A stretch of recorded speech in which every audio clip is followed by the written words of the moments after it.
do this. I love it. That's how it started. See, it makes it easier. No, it So does.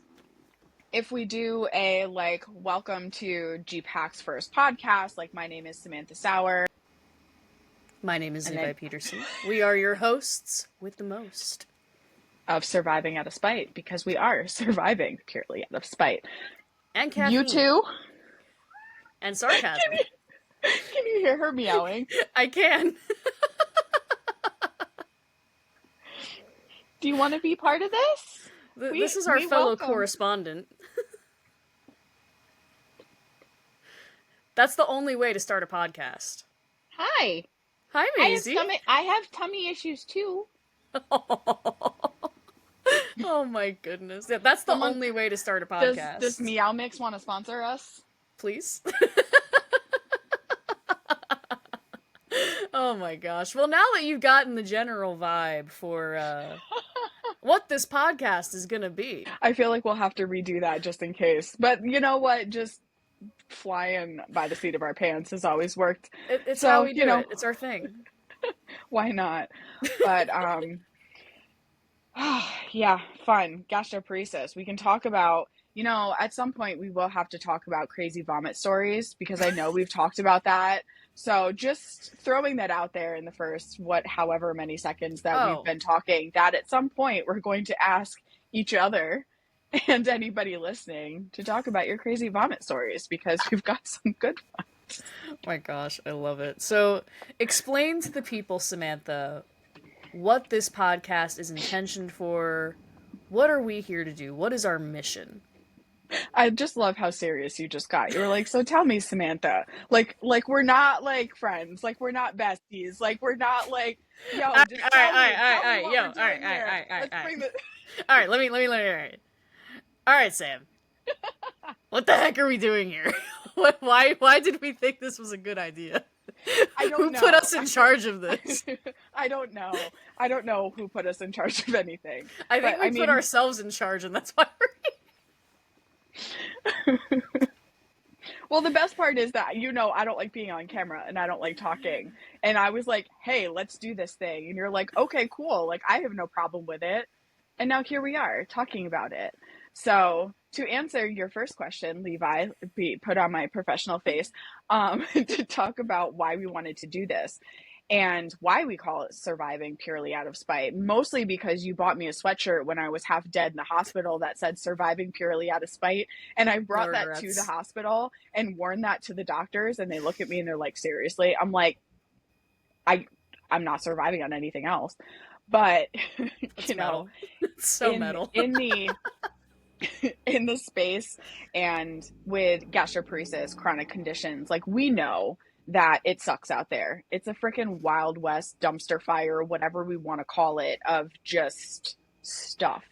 And I was diagnosed back in 2014. So I'm over 10 years having this diagnosis. I know your diagnosis story journey is different than mine. All of ours is different. But, as just a chronic illness patient and with gastroparesis as well, it's like, I've been through all that content, right? Like, and you know how that is. You go through the content, you're well past that newbie stage. You're well past, what do I eat? What do I do? Even though we still think, what do we eat? What do we do? It never goes away. That really never changes. No, because we're just adults. Changes. We're just teenagers trapped in adults' bodies trying to figure out, what the heck do we do? It's that, this hurt my stomach yesterday. Let me see if it hurts my stomach today. The answer is yes. And then tomorrow I'm still going to wonder, is the thing that hurt my stomach 2 days ago going to hurt my stomach today? Like, it's like, if I swallow this piece of gum, am I going to die? Like, that's probably most... That goes back to the, like, when you swallow a watermelon seed, you're gonna like grow a watermelon in your belly. Because I'm like, wait, like, my muscles are paralyzed. That means I'm really not gonna digest it, and you already can't digest it. I'm like, I'm gonna die, man. Like, I just wanted a blow pop, and now I'm having an emergency. Yeah.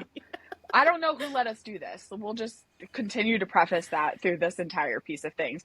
But, we've bitched enough about the content that we want to see and saying like, I want to have this conversation, or I wish somebody was talking about this, or this would be cool to learn, or where do I find this information? And you and I had that conversation for an array of diseases, not just gastroparesis, but just chronic conditions as a patient. You know, I was talking to somebody earlier about being a patient and a chronic illness patient, that there are things that are very specific to having gastroparesis, you know, i.e. crazy vomit stories. But there are pieces to being a patient that aren't just specific to gastroparesis patients, but they are happening to patients that we don't talk about enough. And it's exhausting trying to find that. So instead of us continually bitching about it, why not just create that content ourselves? Why not do that ourselves? You know, G-PACT has never done a podcast, mainly because it's been me for the last couple of years, and I don't like being on video. Well, that probably won't change.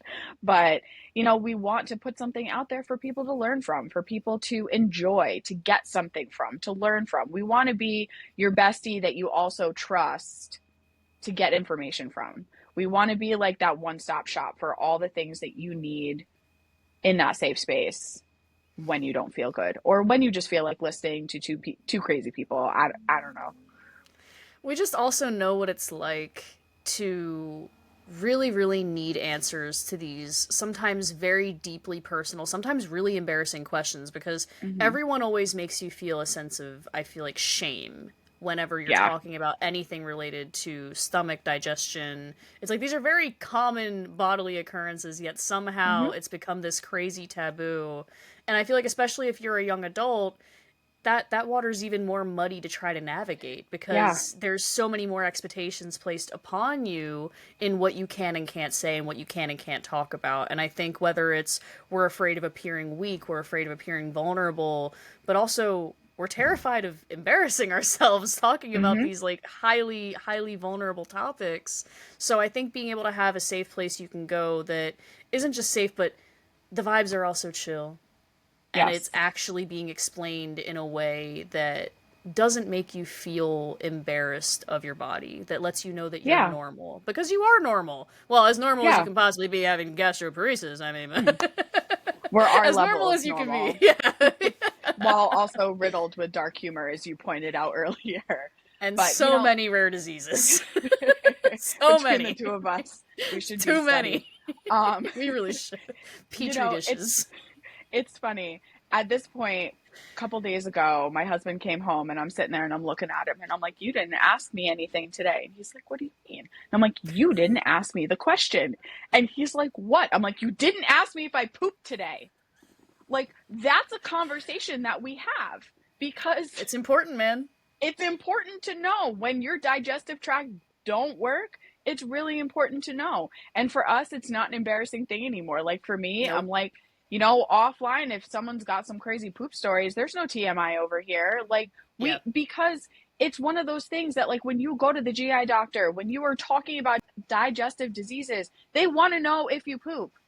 Everybody does it. Like, it's one of those things that, like, it just happens. We all do it, healthy, not healthy, but especially when you're not healthy and your insides are slow as shit. Yeah, you're literally probably gonna have to beep some things out later. Hey, we can beep, we can blurp. I think people will appreciate. I think as long as we avoid like the big bad words, I think we're fine. Like, I think like damn is okay, shit's okay, bitch is okay. But like, we just have to avoid like the big three. So you'll have to remind me about that later, especially if I get on a tangent. You'll have to be like, Sam, no, we don't do that here. That's for later. I mean, look, man, you're the boss. I'm just matching the energy. Like, come on, like. But you know, these are the things that, like, we need to talk about. These are the pieces of our lives that, you know, you want to learn how to talk about them. Maybe learn what's normal for somebody with a certain level of gastroparesis, or how do I ask my doctor what's normal? True story. Right? Like, even just that, you know? Like, I mean, you can Google it, but pictures are awkward. The whole reason why I didn't get diagnosed properly, and the whole reason why I'm still even in this predicament in the first place, is because as a kid, I was really, really shy talking about my bathroom habits, and I literally just, anytime they ask me a question, especially like I was cursed as a child where every single GI doctor I had was objectively hot. And there's nothing worse than talking about your poop with a man that you are sort of crushing on as a 5-year-old kid, all right? That's terrifying. As a 5-year-old kid, when you want to appear like this beautiful princess in your mind because all you've done is consume Disney for the past 5 years of your life, Yeah. Cinderella wasn't talking about her shit. She wasn't. Okay? And every time I tried to talk about it with, like, my parents at the time, like, my mom was always really, really cool about being open about this stuff, but, like, my dad on occasion would be like, that's not very ladylike, kiddo. And I'd be like, ah. And then I think that was, like, something that I kept in my brain forever, where even if doctors asked me, even if I was in the room by myself, I couldn't say it. I couldn't actually bring myself out of it. It's awkward. Especially because, like, I think I remember, like, the most embarrassing question I was ever asked. I've never told anyone this before. Oh, God, we're starting off strong here. Okay, so I was in a situation where I had been diagnosed with a slow stomach. Now, obviously, we know that's gastroparesis, but when you're a child, they use Barney-style phrases to explain your diagnostic codes, which is BS, but I mean, I digress. I was in a situation where I ended up with a really bad infection as a result, like really bad gastro infection. I forget exactly what it was called at the time. I was literally 5. But I remember the doctor asking me, when you poop, is it stinky? And I'm like, I'm not gonna answer that. And even if I do, I'm gonna lie. Like, why would you ask me that? I'm like, I'm 5. Like, what? Yeah.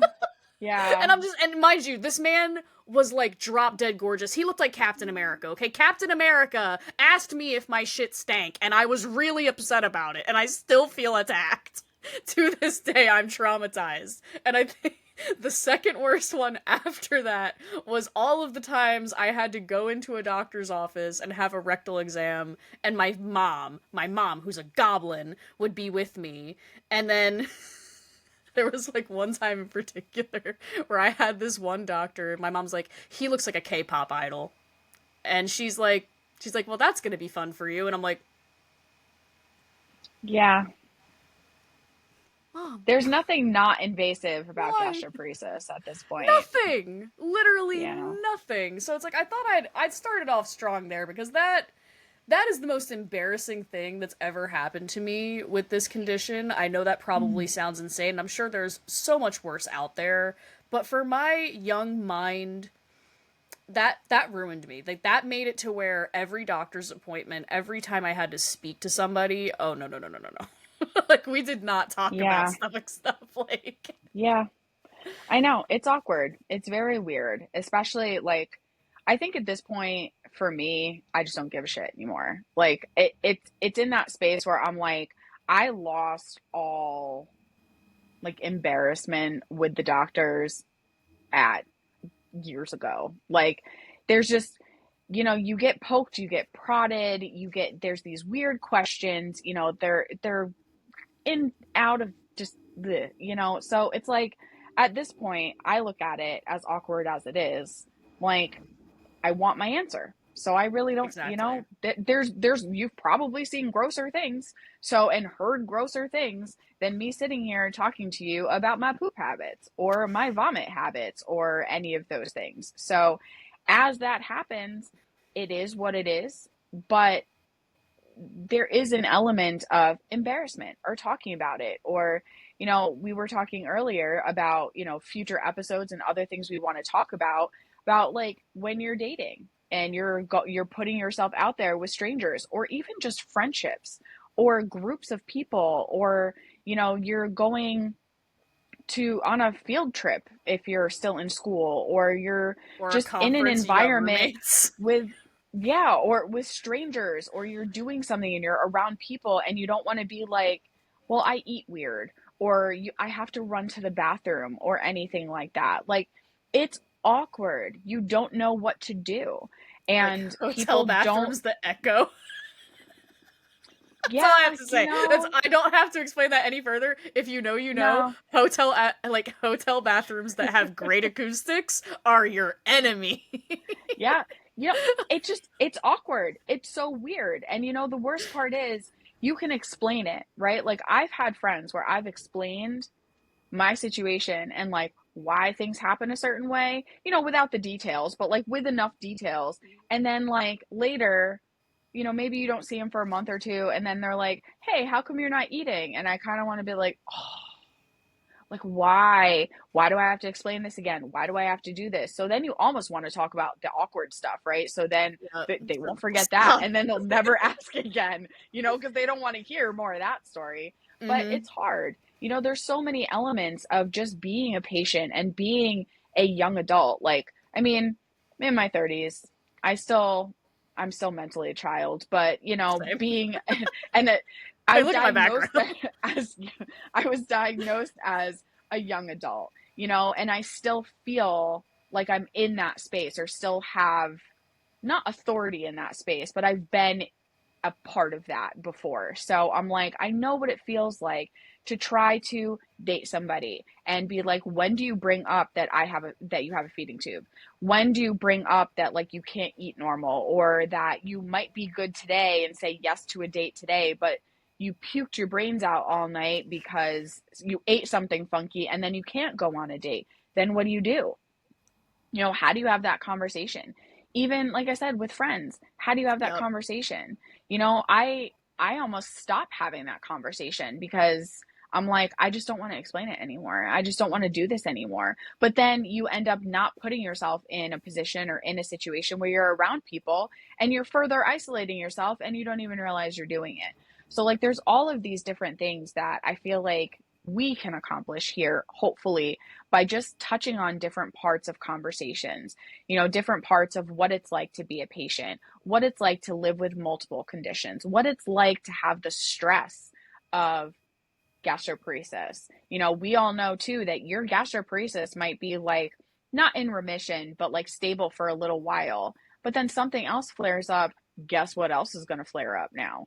Or the food you ate yesterday is now no longer a safe food for you. So now you have to trial and error a bunch of stuff trying to figure out what's my new safe food. And you have to go through all of that over and over again. The dehydration, the doctor's looking at you asking, "Are you sure it's not just anxiety?" Like, to open up these conversations, to talk about these things while also trying to provide information, where we couldn't find it. I remember when I was first diagnosed, G-PACT was actually where I went for information because I didn't know what the hell gastroparesis was, Yep. so I want us to be able to continue to be that place for people to come in for that initial information, but also continual information, continual support, and continual learning from us, whether it's just learning how to handle it because, do as I say, not as I do, because I don't handle anything very well.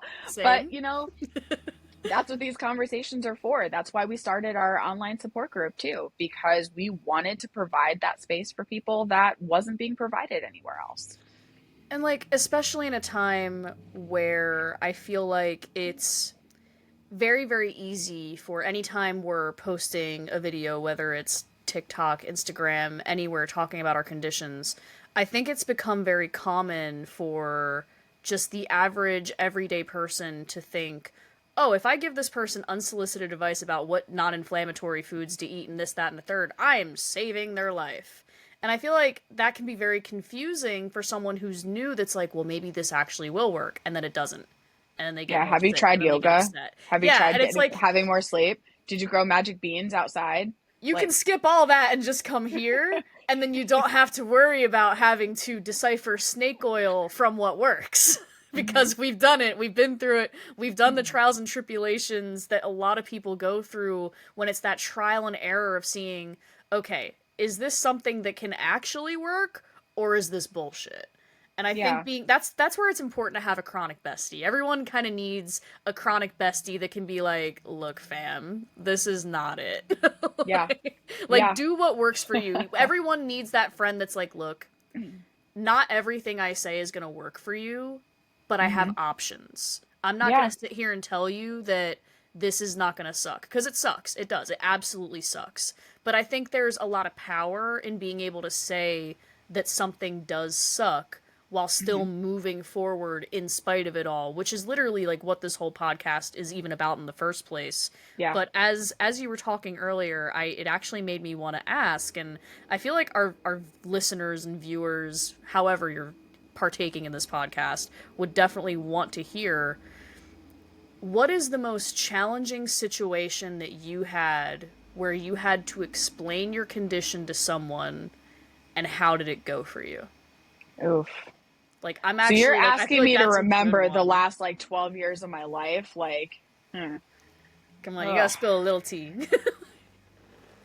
You know, it's weird because there's there's different ways to look at that.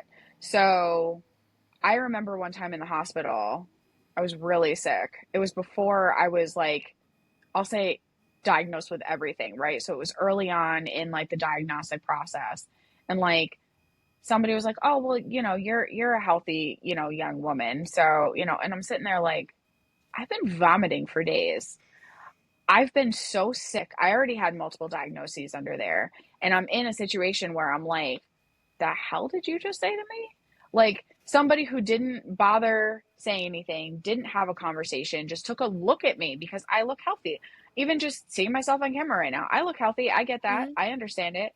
But I'm not dumb enough at this point or ignorant enough, depending on how you want to look at it, to know that just because we look fine doesn't mean anything.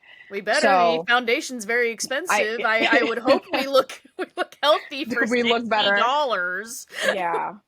But it's hard because I think for me there really isn't one thing. Later I'll probably be like, shit, I should have talked about this and like write it down, remember for That's the next next time. episode. It's fine. But It's I fine. but I think for me the most difficult thing in explaining to somebody or having to go through that isn't so much the challenge or how did it go, like, or how did it go over, but it's having to re-explain it every single time. Like I don't eat beef. And then I don't eat beef. I can't eat beef. I don't digest beef. I can't eat that. I don't digest that. Well, why aren't you eating? Well, how have you been feeling? I haven't really been able to eat much. Why aren't you eating a lot? I have gastroparesis. I can't do to like the same groups of people over and over and over again to a point where I'm like, did you listen at any point? Like, is anything getting in? Like, why do I have to keep telling you, like, I have gastroparesis, or I just have chronic conditions, or I have to do X, Y, or Z to keep myself alive? Like, I understand a little bit that, like, if you're not in it, it's hard to understand it. I do get that. If you don't see it every day, if it's not someone you're talking to every day, you might not, always remember the bits and pieces of things. I do get that. But it's like, how many times do I have to tell you that, like, I don't tolerate that or I can't do that? And I think that's been the most challenging for me, is trying to be around people that I thought understood something and finally realizing that they don't. And a lot of that too is why, like, I mean, we all still have social media, but like, I don't post a lot on social media Mm-hmm. anymore. And that's been Same. for years. It's not just like in the last like couple years or last 4 years or anything like that. I don't talk about being sick outwardly very much anymore. I talk about what I do as a patient advocate, what I do in my day job and G-PACT and like that type of sick stuff, right? But I don't talk about it anymore because I got to a point where I'm like, why bother? It's a waste of my literal energy. And it is so challenging and also disheartening when you think somebody understands something and then you find out that they don't. So it's like you just kind of stop talking about it. I mean, I've had arguments with doctors and other medical professionals about like what I actually can and cannot do or how I actually feel. But that's less challenging for me than dealing with people in day to day life that just don't get it, Yeah. that just don't understand it. It kind of makes you feel like your advocacy in the moment is a waste, which I think is why I had to 100%. kind of stop, because I take my advocacy very seriously, and Mm-hmm. whenever I'm teaching about my condition, if I realize that people aren't actually absorbing what I'm saying, and it's like in one ear out the other, or just because you're in front of me, or just to please me for 5 seconds for that one day, it's Mm-hmm. like, then I didn't do my job. Like in my Yep. mind, it's like I didn't do my job, and it's like you can't put it on yourself. And I've had to be a little kinder to myself in that regard, because the thing is, like, you can be the best advocate in the world, but if someone is not in a space to accept that information Yep. and to absorb it, and it's like at that point, that's when you as a person have to decide what people you're willing to spend the limited energy that you have Mm-hmm. on, as Yep. far as which people are actually in my circle that care about me, that are actually absorbing this and genuinely want to make sure that I am okay as their friend, and that I feel included, that I feel heard, and that I'm safe. Because it's a Yeah. safety thing. Like, if I'm explaining my condition to somebody, it's not because I want to. I hate explaining my condition.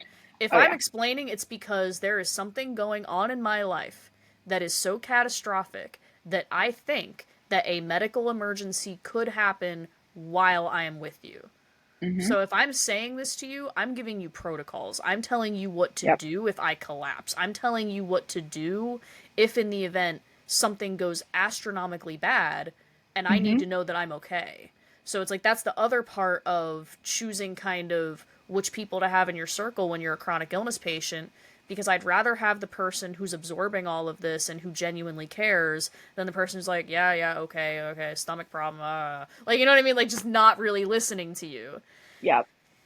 Yeah. Or I they mean, think they you can Google remember it later.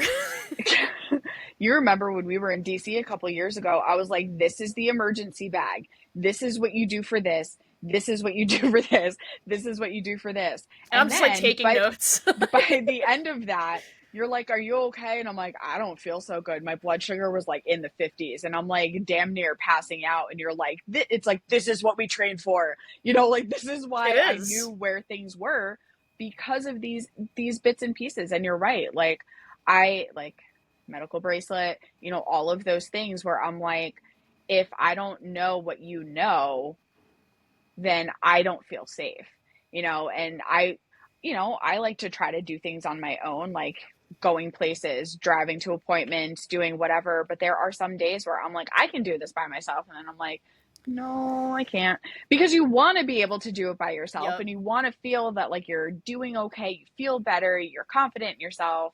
And then you're like, nope, nope, not today. And that's That's me really with it traveling. sucks. Yeah, Literally, like, it it's always sucks. traveling. It'll be like, for instance, when we went to DC the other week for Rare Disease Week, I remember literally being like, oh, this is gonna be fine. Like, I've traveled so many times, this is totally good. I had so many situations where I was Hmm. so sick and so disoriented that if I Yep. did not have my hidden disabilities lanyard, I don't think I would have made it home, because Yeah. I was so sick during all of that for like a myriad of reasons, but I was literally lost. So it's like there's Hmm. situations where even if you plan for everything, even if you think you know how that day is going to go, things change in the body on the turn of a Oh dime. yeah. And Oh it yeah. can always change very, very quickly, especially when you're dealing with something that is causing you to not absorb the nutrients that you need. If you're going to have an Hmm. electrolyte imbalance, all these different things that occur in gastroparesis, where you can go from being perfectly fine to on the floor in a matter of minutes. Yeah. Yeah. Yeah. It sucks. It really does. And there's no getting around that. And I No. think, again, what we were saying in the very beginning of this, that like as much as you don't want to have like those conversations, you don't want to be like, oh, I'm just, having a pity party for myself or what. Have your pity party. Mm, Like this shit invite sucks. us. We'll hang out Like at your pity like let's party. have a party, We'll order it's pizza. fine. It'll be sick, and then we won't be able to eat it. It'll be fun. We'll just sit there and like just smell the aroma, Yeah, we'll right? just smell the aroma. But it's like you have to have some element of I need to be able to be okay with this and I need to be able to accept my reality. The thing that I learned is that you don't have to accept that reality every day and Yep. that your life is a constant learning to accept and re-accept and grieve and be pissed off and re-accept and deal with it and being positive and saying, I can do this, I can do whatever, and then being like, this is really horrible right now, and I'm just going to be honest about it. And I think, and we can talk about this at other points, because I know it's something both you and I have dealt with and do deal with, that like when you talk about the realities of what this is, of what you're feeling, whether it's physical or emotional or both of that, people are like, well, just think positive and you can feel better. I'm like, screw your positivity. This sucks. Like, yeah, this could be a whole hell of a lot better. I get that. I know that. But it actually, it's been worse. It is worse. It could be worse, but it could be better. And it's like, you just have to be able to live in that reality and accept your situation, whatever that might be, and be okay with it. You don't have to be okay with it forever. You can be mad about it tomorrow and get through it tomorrow, go through that. It's a constant battle, especially since some days are better than others. Like, there have been days in my life, with the luck I've had with different surgeries and medications, that I don't really realize that I have gastroparesis. Right? Like, I've had really good days before where I'm like, I got through a whole day with bare minimum nausea. I was able to eat today. I didn't have any issues. And then the very next day, it's like, I'm back, like, I'm here. I didn't go anywhere. So it's like, you have to go through that. And you're like, I had a really good day yesterday. Why does this day have to suck so bad now? And now you're pissed off about it. And you have to go through the process all over again. Yeah. That's what we do every single day. It's definitely cyclical, and like most things, I feel like in chronic illness, you're gonna have your days that are good, your days that are bad, and it's gonna repeat a lot, and it's going to, sometimes it doesn't go in that cycle perfectly. Sometimes you're gonna skip steps, and it can be we all do it. It can be extremely overwhelming, but it's like for me, and I think the best way that I can describe it, and what I always heard in like emergency services, is embracing the suck. Mm-hmm. Embracing the fact that it sucks and owning that it sucks. It's I don't want to call it radical acceptance, because I really don't think that that's what it is. I think it's more about being able to look collectively at a situation from a distance and say, man, that really sucks. Not letting it make you emotional, not letting it ruin your life, not letting it ruin your day even, but just being like, that actually really sucks, and then just moving forward and doing whatever you can to make it suck slightly less. Because that really is all you can do. And like, I always think of the advice that my mom was giving me when I was going through high school, and that was what she would always say. She had shirts that would say like, society sucks, this sucks, you suck. And that was like the one word that I was always allowed to say no matter what age I was, because everything sucks, man. And like, being able to say that actually, for some reason, gives me dopamine on a level that I can't understand. It just actually makes me feel better being able to say out loud, man, this actually really sucks. Yeah. And it's just being able to like laugh at it with your friends and like, man, all right, like, this is really the lot that we have in life at this point. Yeah. And to your point before, is that you need somebody there to go through with you, whether it is, just somebody you follow online that has, whether they have a chronic illness or not, you need somebody or something to go through all of this with. So and hopefully we've been that for each other, you know what I mean? Like, and we can be that for someone else. Exactly. That's exactly what I was going to say. Perfect. Yeah. So before we keep talking, because I know that we could, we should probably... This is the perfect intro. I think this gives everyone a perfect idea of really who we are, what we like to accomplish. In the next episode, we would love to tackle our personal diagnostic stories. So if you want to hear all the nitty-gritty details about how we came to be here, make sure you tune in next time. That was so fancy. I try. It's the YouTuber in me.